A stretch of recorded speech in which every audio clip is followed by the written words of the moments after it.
8절에서 하나님을 가까이 하라 말씀하셨습니다. 어떻게 가까이 할 수가 있는가? 슬퍼하고 애통하고 울지어다. 우리 주님도 울라고 말씀하셨습니다. 애통하는 자는 복이 있나니 그들이 위로를 받을 것이며. 그 말은 하나님을 바라보라는 것입니다. 하나님을 바라보면 내가 얼마나 부정한 사람인가를 생각하지 않을 수가 없기 때문에 울 수밖에 없고, 그럼에도 불구하고 그 풍성한 은혜를 우리에게 부어주셔서 우리를 자녀로 삼아주시고 은혜를 베풀어 주신 그 사랑이 얼마나 큰가를 생각하지 않을 수 없기 때문에 그래서도 울 수밖에 없다는 것입니다. 슬퍼하고 애통하며 울지어다. 어떤 분들이 목사님 울고는 싶은데 눈물이 안 나옵니다. 그래서 답답합니다. 그런 분이 계세요.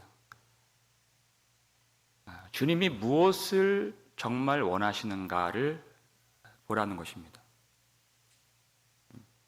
10절 말씀에 주 앞에서 낮추라 이러죠. 하나님 말씀을 듣고서 그 우는 행위가 핵심이 아니라, 그 눈물이 핵심이 아니라 주님 앞에서 낮추라는 것입니다. 하나님 말씀을 듣고서 자기 죄를 깨닫고 그 죄를 버리는 그 회개가 있어야 한다는 것입니다. 주님 앞에서 낮추라. 내가 정말 하나님 앞에서 낮아진 사람인가를 알 수 있는 대목이 있는데, 형제들아, 비방하지 말라는 것입니다. 내가 마음이 높아져 있고 내가 십자가를 생각하지 않을 때 대번 튀어나오는 것이 비방이고 남을 판단하는 것, 그것이 나옵니다. 우리는 경험해 봐서 다 그것을 알고 있습니다.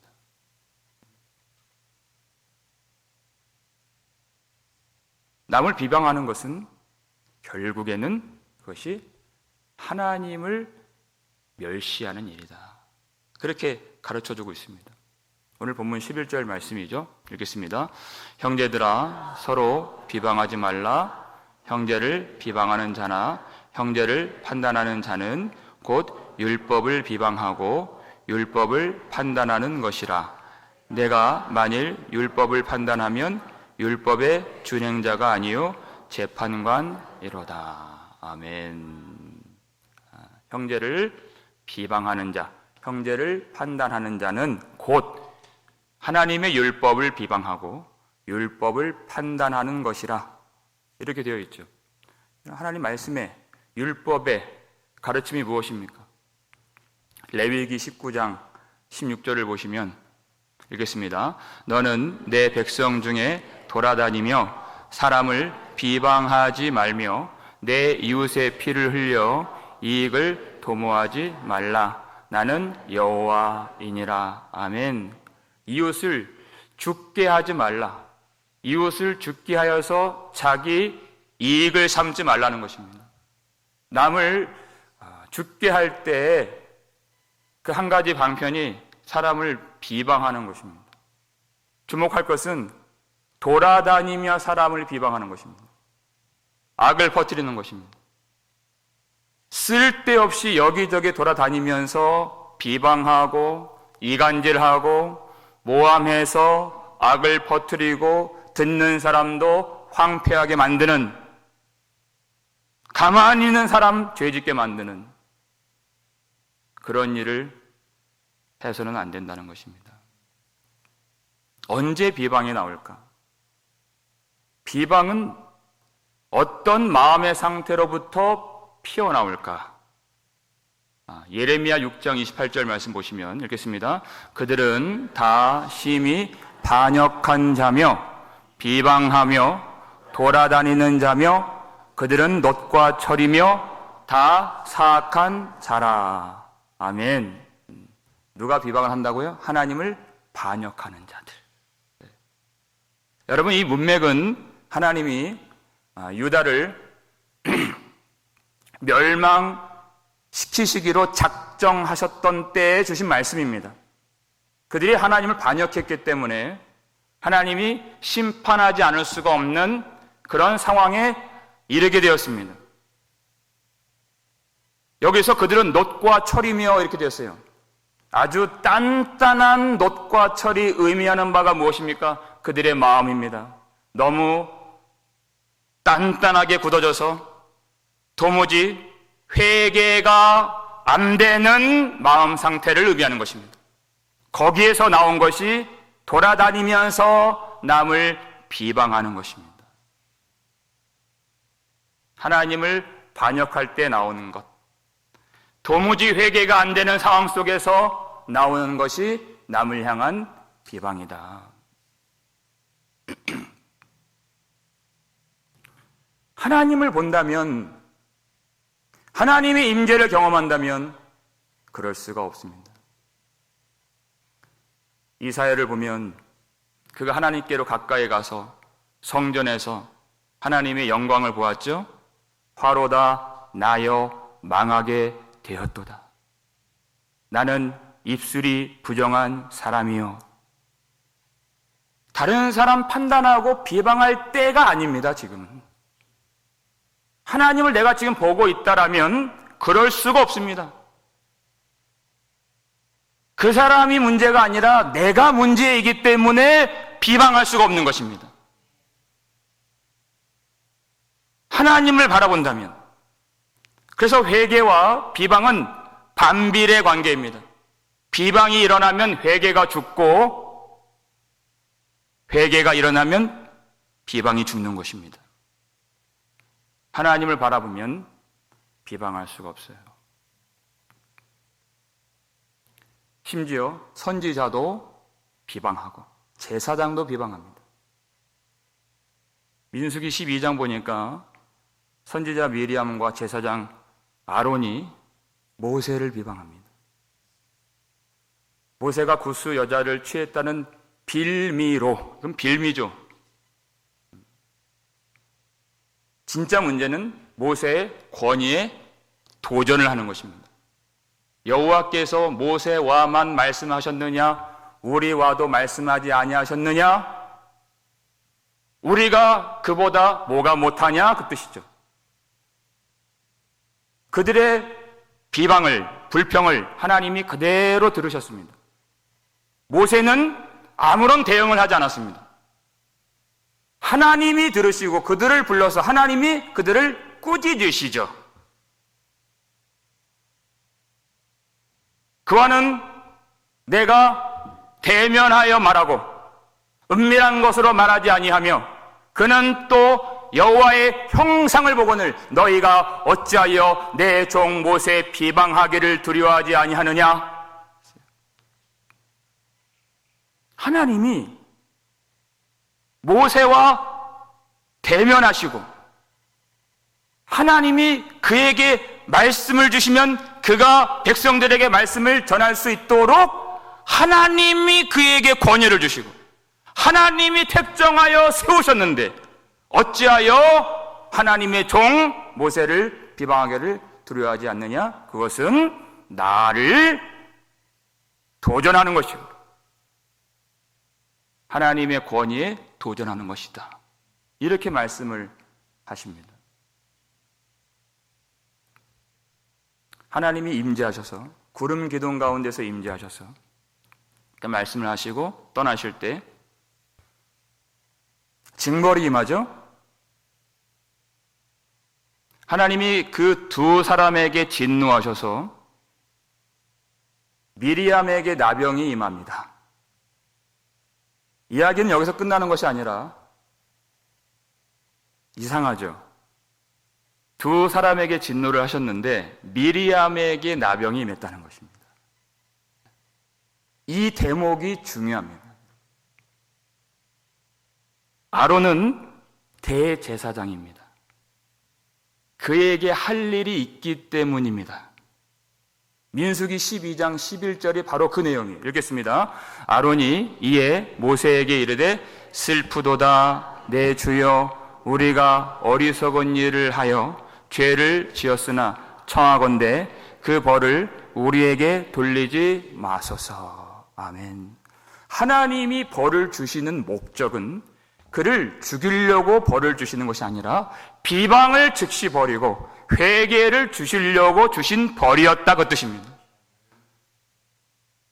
아론은 대제사장인데 그가 문둥병에 걸리면 그가 여호와 앞에 나가서 은혜를 구하여 백성들이 살아야 되는데 그렇게 될 수가 없기 때문에 그가 하나님 앞에 나아가 죄를 자복하고 회개할 때 미리암까지 용서를 받고 고침을 받게 하시려고 그를 온전하게 남겨두신 것입니다. 하나님의 목적은 회개를 만드시는 데 있다는 것입니다.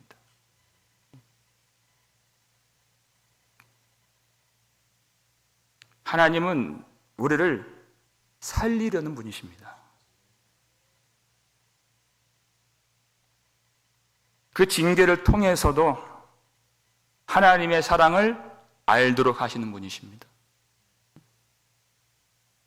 하나님의 임재가 있으니까, 구름 기둥 가운데서 하나님이 임재하시니까 그들이 즉시 비방을 멈추게 되고 죄를 깨닫고 자복하고 회개하여서 판단했던 재판관의 자리에서 내려오게 되는 것입니다. 여러분, 우리의 예배가, 우리의 삶이 반드시 하나님 임재 가운데 있어야지, 그렇지 않으면 우리는 평생 예수를 믿는다 하지만 하나님이 요구하시고 기뻐하시는 길로 단 한 걸음도 갈 수가 없는 것입니다. 반드시 하나님의 임재가 있어야 되는 것입니다. 하나님의 임재가 있으면 교회 다툼이 사라지게 됩니다. 여러분, 교회 다툼이 있으면 그것처럼 괴로운 일이 없습니다. 끝간데 없이 남을 비난하고 거침없이 헐뜯고 중상모략하고 모함하고, 그건 다 자기를 높이는 것입니다. 하나님이 임재하시면 그럴 수가 없습니다. 여러분, 비방하는 것도 문제이지만 비방거리를 만드는 것도 문제인 것입니다. 여러분, 그 어떤 것도 교회가 갈리고 교회가 나뉘어지도록 비방거리를 여러분 절대 만들지 않기를 바랍니다. 교회가 어려운 것은 내가 봤을 때는 이것이 선한 일이에요. 내가 봤을 때는 아무 문제가 없는 일이에요. 그러나 그렇지가 않습니다. 내가 봤을 때는 아무런 문제가 되지 않는 것 같지만은 그것이 교회의 덕을 세우지 못할 때도 있고 하나됨을 깨뜨리는 일들이 얼마나 많이 있는지요. 여러분 아시죠?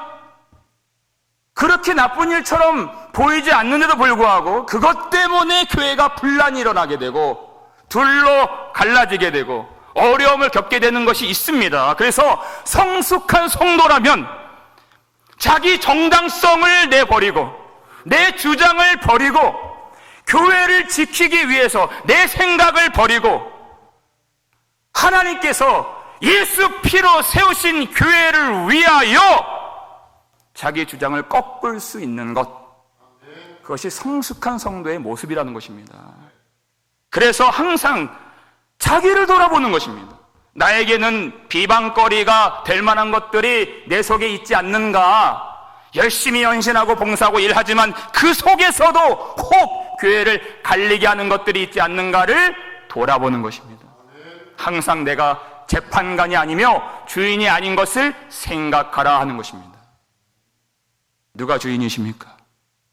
12절 말씀 읽겠습니다. 입법자와 재판관은 오직 한 분이시니 능히 구원하기도 하시며 멸하기도 하시느니라. 너는 누구이기에 이웃을 판단하느냐. 아멘. 율법을 세우신 분은 하나님이시고 율법을 집행하고 판단하고 심판하시는 분도 오직 하나님이십니다. 하나님의 고유 권한인 것입니다. 그것은. 하나님이 판단하고 하나님이 심판하실 수 있는 이유는 예수 그리스도께서 우리의 구원을 위한, 세상을 심판하시기 위한 모든 일을 이 땅에서 다 이루어 주셨기 때문입니다. 우리의 죄를 대신하여 십자가에서 죽으시고 다 이루셨습니다. 그래서 예수를 믿는 자를 구원하시는 일도 의로운 하나님의 일이며, 믿지 않는 자를 심판하시는 일도 마찬가지로 의로운 하나님의 일이 되는 것입니다. 우리가 구원을 받는다면, 우리가 구원을 받는 것은 나의 의가 아니에요. 오직 예수의 의, 예수의 공로, 예수의 보혈로서 구원을 받는 것이기 되기 때문에 구원받는 자의 마음 속에는 오로지 예수의 은혜가 충만히 지배하여서 우리가 할 수 있는 것은 그 은혜를 좇아서 사랑하는 것밖에 없는 그러한 새 사람이, 새로운 피조물이 된 것입니다. 이것이 성도의 영광이며 성도의 특권이 되는 것입니다. 사랑에 실력이 없는 자들, 항상 사랑에 실패했던 우리를 위하여 예수님이 십자가에서 죽으심으로 그 보혈로 우리의 마음을 정결하게 해주셨으며, 그 속에서 하나님의 사랑의 강물처럼 흐르게 해주셔서 그 사랑이 이웃에게로 흘러갈 수 있도록 하나님이 우리를 구원해 주신 것입니다. 그런데 만약 그럼에도 불구하고 우리에게서 비방이 나오고 남을 판단하는 것이 나온다면 그것은 우리 대신 십자가에서 죽으신 주님의 은혜를, 십자가의 은혜를 나와 아무 상관없는 것으로 만드는 것입니다. 내가 누구이기에 이웃을 판단하느냐, 그 은혜가 속에 지배하고 있느냐, 주장하고 있느냐, 충만하느냐 라는 말씀인 것입니다. 여러분, 십자가를 멸시하면 자기를 높이는 것이 됩니다. 우리를 하나님 백성 되게 하시려고 죽으신 그 십자가를 헛된 것으로, 허무한 것으로, 쓸모없는 것으로 여러분 만들려고 하지 마십시오. 그런데 우리 삶의 현실을 보면 우리도 여기저기 쓸데없이 돌아다니면서 비방하는 일이 있지 않나요? 있습니다. 있기 때문에 울어야 된다는 것입니다. 그래서 가슴을 치는 것입니다. 여러분, 자꾸만 남의 허물이 보이지 않나요? 그래서 통회하는 마음으로 기도하는 수밖에 없는 것입니다. 하나님, 내 눈에 남의 허물만 보이는 것이 아니라 그런 것들이 이제 전혀 보이지 아니하고 나의 허물을 위하여 죽으신 예수 그리스도 십자가만 보게 하여 주시옵소서. 하나님께서 이미 예수 십자가 보혈로 받아주신 그 영혼을 판단하지 않고 나도 사랑으로 받고 관용하고 품게 하여 주옵소서. 하나님, 주님의 몸된 교회를 내가 조금이라도 힘들게 어렵게 하지 아니하며 사랑이 충만하여서 지극히 선하고 아름다운 우리 교회가 되게 하여 주시옵소서. 하나님, 이 시간 하나님의 임재를 보게 하여 주옵소서. 하나님의 임재를 보는 것입니다. 그러면 비방할 수가 없고 판단할 수가 없습니다. 오늘 하나님이 오늘 이 가운데 강림하여 주셔서 우리의 기도를 응답하여 주셔서 예수 십자가 보혈의 능력으로 충만하게 채워주셔서 우리를 새롭게 해주시고 우리 안에 있는 모든 비방과 판단을 다 멸하여 주셔서 하나님이 세우시는 놀라운 영광스러운 교회가 되게 해주시기를 주의 이름으로 축원합니다.